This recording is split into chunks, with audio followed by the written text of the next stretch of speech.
Once upon a time, a god lived in a beautiful green garden. The god was lonely, so he granted one tree the ability to talk and sing. He named the tree Baobab.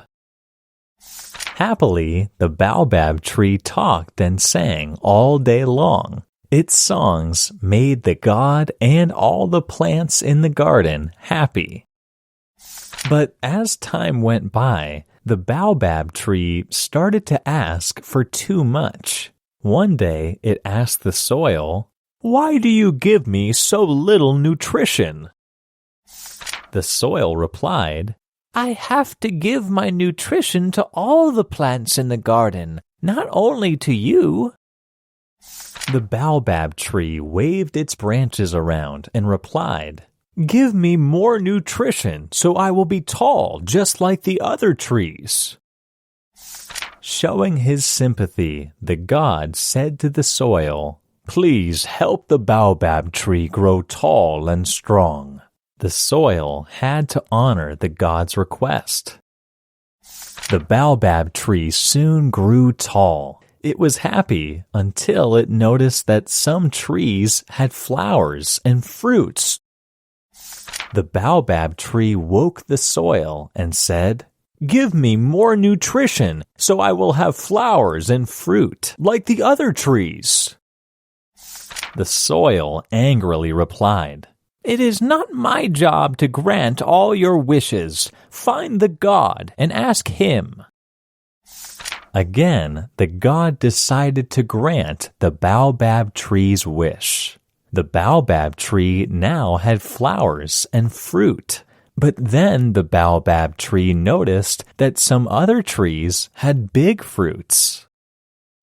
The Baobab tree found the god, pointed at another tree, and said, "I want my fruit to grow big like that." The god sighed and then granted the Baobab tree's wish. Then the Baobab tree looked at its fruit and said, "I want my fruit to be even bigger and more colorful." By now, the god was angry. He said, "If you don't stop asking for so many things, I will lock you up." The Baobab tree said in an angry voice, "I am much too large for you to lock up." Just then, the god used his power to make the Baobab tree small and locked it in a cage. Before leaving, he said to the Baobab tree, "Stay inside this cage and think about what you have done."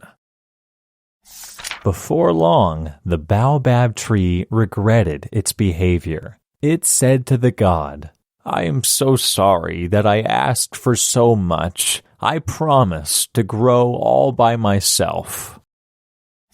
Then the Baobab tree said to the soil and other plants, "I am so sorry that I annoyed you all. I promise to grow all by myself." The god agreed to let the Baobab tree out of the cage. From that day on, the Baobab tree grew strong and tall by itself and was home to many creatures in the garden.